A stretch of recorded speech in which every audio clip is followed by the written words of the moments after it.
Hello everybody and welcome to another best of 3 here in the KOD League Open Qualifiers. This is Team Banana, otherwise known as Play for Fun, up against Operation Kino Esports. It will be a best of 3. Remaining. Thank you so much for joining me. I'm Sindar, bringing you your English coverage for the day. Remaining. And already opening up with a Death Prophet Shadow Shaman for Reserve Play for Fun. time. Well, Operation Kino will get themselves that first pick Slaughter that's been very, very effective in the Manila Major qualifiers so far. It's been almost first pick, first ban material, as well as the Mirana. Same thing with her. Dire team. So the Shadow Shaman, a much less conventional pick. And I should say, of these two teams, Operation Kino, I cast a game of theirs earlier this week. That was against Coliseo Dragons. It was a 2-0 sweep, remaining. And both games were very, very dominant coming out from Operation Kino. This team looks incredibly together. They look on point with their movements. Play for Fun, on the other hand, they were supposed to be in a best of 3 on Sunday against Kawaii Dasuni, and that team did not show. So Play for Fun, they're here basically on a forfeit. They did not have to play a best of 3 before this to get here, so I have not seen them. I have no idea what they're capable of. So looking forward to seeing what they're going to be pulling out here and whether they can match up against Operation Kino, who do have a very, very strong opener. If this is a core Mirana, I wouldn't be surprised to see it mid, rushing that Ag's Blink kind of build, the heavy magic nuke damage. Of course, with the Slaughter on your team, you can also just go back for the sort of semi-core carry Mirana, because with that amplified damage, of course, Mirana, with her right clicks, they're a lot more effective than they would be otherwise. So, waiting to see what they want to do there. The Sven ban suggests to me that it is a core Mirana, because she does not have fun with that hero. Is able to jump on top of her, cleave her down. And the Nature's Prophet as well. That one a little more surprising, because if you are going the Mirana kind of nuke build, the treants are just more gold for you. That Starstorm cleans them up right quick once you get the 2 Starstorms happening. So maybe just not wanting to get pushed to death. You've already got a Shadow Shaman and a Death Prophet in the field. That does indicate the potential for some heavy push coming out from Play for Fun. Once both these heroes get their level 6s up, that push is quite terrifying. And you know, if you go on the Death Prophet to try and deal with the Exorcism, well, that whole time the Shadow Shaman wards will be hitting your tower, will be bringing it down. So Shadow Shaman, though, is a bit of a risky support. He is squishy.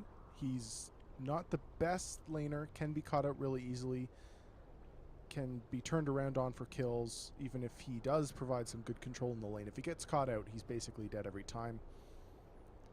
And the wards, if they don't end up getting the tower, if they're forced to back and the enemy team gets a chance to clean up those wards, well, it's a lot of gold, potentially going Operation Kino's way. So they'll have to watch out for that. Now, with this next pick here, I'm really waiting to see, do they hard commit for this pushing kind of strategy that they've already started to pick up here? If so, they could potentially go for a Pugna support, although I don't think you want to pick that now if that's what you are going for. It's a little too all-in. As far as offlaners, Beastmaster still in the pool, another great pushing hero with that Inner Beast aura, making all your attacks hit faster, not to mention the Boars and the Necro units. So it could be a choice for them. Of course, if they do pick up something like that, then Operation Kino's going to know that it's an all-in push. Okay, they'll sit back for a Witch Doctor. So just a strong laner, not going to be anything too surprising, just very safe comfort hero. This hero can get a lot done in lane. It does a lot of damage in team fights. It's good at breaking up ganks. If the Slaughter blinks in, you can get that cast off. The heal also, if he does max the Voodoo Restoration, another great spell for pushing, as you can sustain your team quite easily. Shadow Shaman and Witch Doctor will both be buying arcanes almost certainly this game, which means that with those, that influx of mana as well as the heal that Voodoo Restoration provides, this team can push down a lane all day and not have to go back to base. And Operation Kino, I wouldn't mind seeing them ban out the Beastmaster next phase if it's not picked up, because I think with what Team Banana have already picked up, it's a little too strong. Also a good gem carrier for that Moonlight Shadow. So now Operation Kino, they've got a choice here. They can go for some push of their own in an attempt to counteract Banana's push. That's always a potential strategy. If your enemy team is going to group up on a tower, you could just group up on a different one and try and trade, as opposed to taking that early fight that you might lose.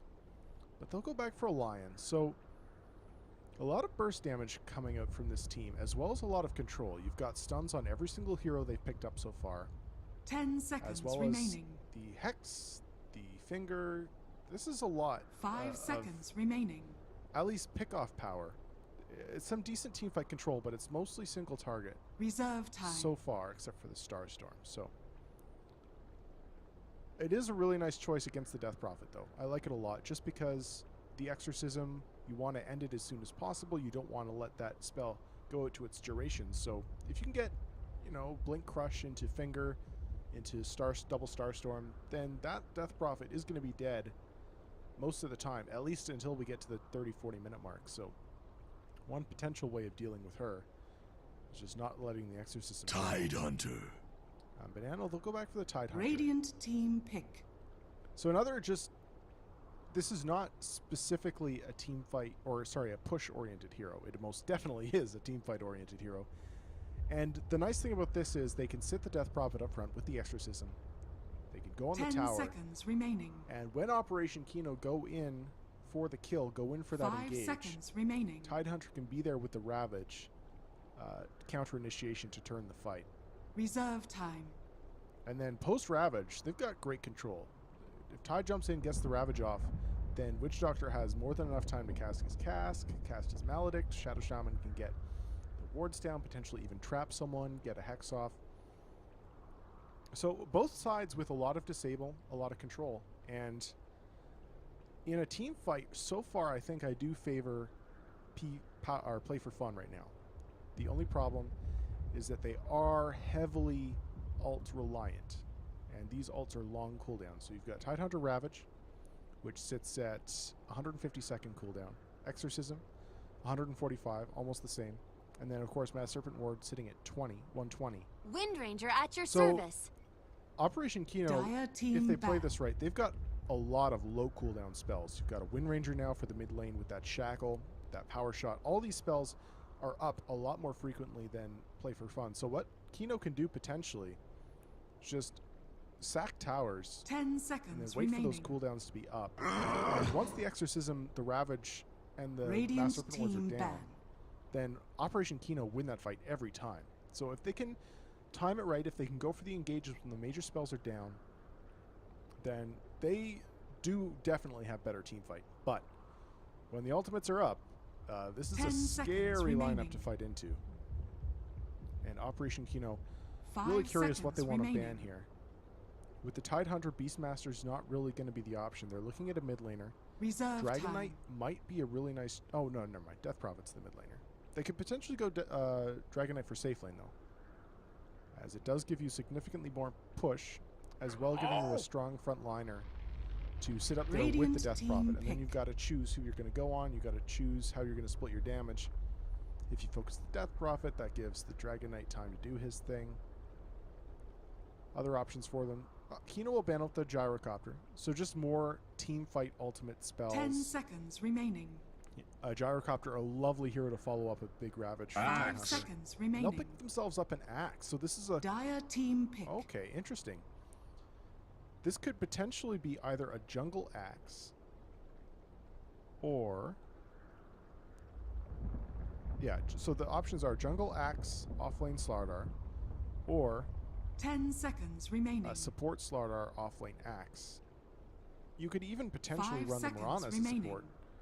Have the Slardar in the safe lane and axe in the off lane. There's a lot of potential here for Kino. They've got a very flexible lineup. They can see how Play for Fun want to lane this and adapt accordingly. 10 seconds remaining. And Banana really running down the reserve time here. 5 seconds left. What are they going to go for? Morphling. Will be a Morphling. Okay. So backing off the early teamfight pressure and going for a late game carry. And I really like this choice. It does provide them a lot of security. They don't have to be so all in on the pushes because they can group up as 4, go on a tower, force Kino to come to them, and just leave their Morphling to free farm in a different lane. Let him get big, And you know, late game Morphling, Operation Kino, they don't have a lot of great tools to deal with him. And they've got the mana drain from Lion. They've got a decent amount of lockdown, but you know, Morphling, as long as he's got the mana, can more strength under those stuns. So I really like this last choice from 10 Play for seconds Fun. remaining. Also nice to you can get a replicate of the 5 axe, seconds which remaining. of course has that pure counter helix damage. So Niki can potentially turn the axe back against himself really here. And both teams, I mean, this is a fairly even draft. I don't really think I can give the edge to either team here, as both with a lot of potential, and Play for Fun's lineup just really scary with all those teamfight ultimates. But it has to be said, Morphling is vulnerable in lane, can be potentially brought down by all this control, and Operation Kino, they'll go for a 5-man smoke. This is just standard Kino play. They have done this every single game I've casted of them. They'll be into the Dire Jungle, rotating around back on the end of the top rune. Play for Fun, they're grouping up as 4 as well. Their level 1 team fight, not really the best though. Operation Kino do have the advantage there, and they can potentially catch out heroes here. Niki already with the level 1 morph, so not going to have that waveform for an escape. They're going to catch someone here. Danko has the Hex available. Do they get in range? They do. Is the speed there? Unfortunately, arrow off the mark, and he may just be able to get away here. Quick time available with the cast. That'll break things up. And unfortunately, the rest of the team a little too far back to take advantage of the Hex from Lion.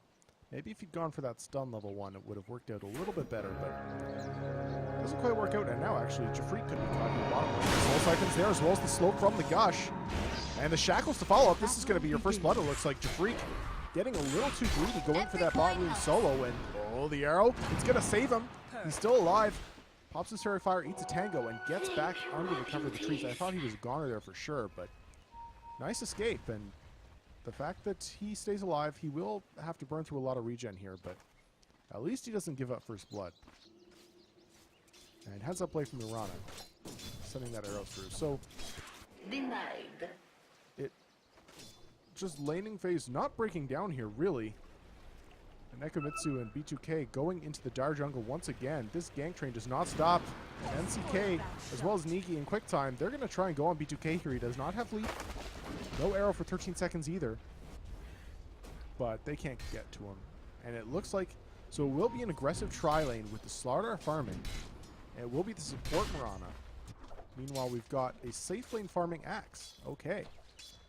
So a nice hero to have up against the Tidehunter, of course. Kraken Shell, that pure damage. He doesn't care about Anchor Smash as much with the counter helix. And they really want to pressure this Morphling. A hero that does take a while to come online. If he gets shut down early, he doesn't really contribute anything. So I really like this choice from Kino to lane it this way. Arrow, just off the mark on quick time. They definitely have lots of follow-up if one of those arrows connects. They've also got a great deal of setup for it as well. You've got Crush into Lion Stun into Arrow. That's a lot of lockdown. Now Cast bouncing through. B2K could be in trouble here. The Shackle. Nice double crush from Grit. Will keep them back. And now the Hex on the Niki. He could be in trouble here. Grit, one more hit will do it. Nope, Morphing Strength will be enough. And the Lion will claim the first blood. Now another crush onto Quick Time, who could be in trouble. He's slow. His movement speed is garbage. And Grit, this should be another one. And Grit, get out of here. It looks like he can. The Morphling TP's back in, but well, this aggressive tri-lane already paying off huge for OPK here. 2 quick kills on the safe lane try, and this is a disaster for Niki.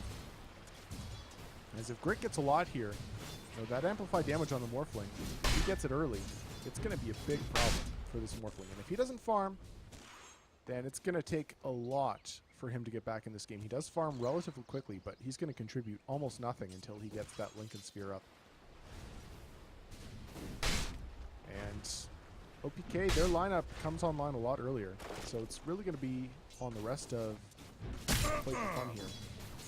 Keep the pressure up on the map and go for these tower pushes that are going to allow the Morphling to have space to get himself back in. I mean, he's sitting at 1-1 as far as last hits and denies goes right now. Compared that to the 11-5 of the safe lane for the Radiant side. Really working out for OPK so far. And we haven't really looked elsewhere. There's been so much action top. So Cloud versus CU in the mid lane. It is slightly favoring the Death Prophet. 14 to the 8 of Cloud. He is going for the max Shackle build. Only putting the 1 point in the power shot. So that will nerf his farming in lane a little bit. Does have the win run, so should get a lot out of this. And he may lose out on the a little bit. Now Crush, stacking the stuns a little bit there, but it doesn't even matter. With the arrow from the trees. Easy hit on the Morphling once again. And I feel like the Dire really have to switch things up. They can't continue like this. If he comes back here, this is just going to be a feed train lane. But the problem is, where else do they go? They can't sack their safe lane like 4 minutes in. But they may not have a choice. He's already onto the tower. We're going to try and get a trade onto him. Cast, does it bounce back to him? Arrow, gonna hold them back. Connects onto the Witch Doctor now. A Crush. The Shackle will be there holding Rit back, but he's tanking. Now the Maledict, they bring down the Witch Doctor. Rit trying to get away. Maledict ticking, but it's only level 1 now. Waveform forward. They're going to try and clean up the line here, but they don't have the control. They don't have the damage. And there's no rotations coming through. Slardar just hiding in the trees. 4 for 0 on the board. This aggressive tri-lane paying off in spades for the Radiant side already. I really don't want to look away, assuming there's going to be another kill coming out of this. But bot lane, looks like Jeffrey getting harassed back quite a bit, but he does have those Tranquil Boots up.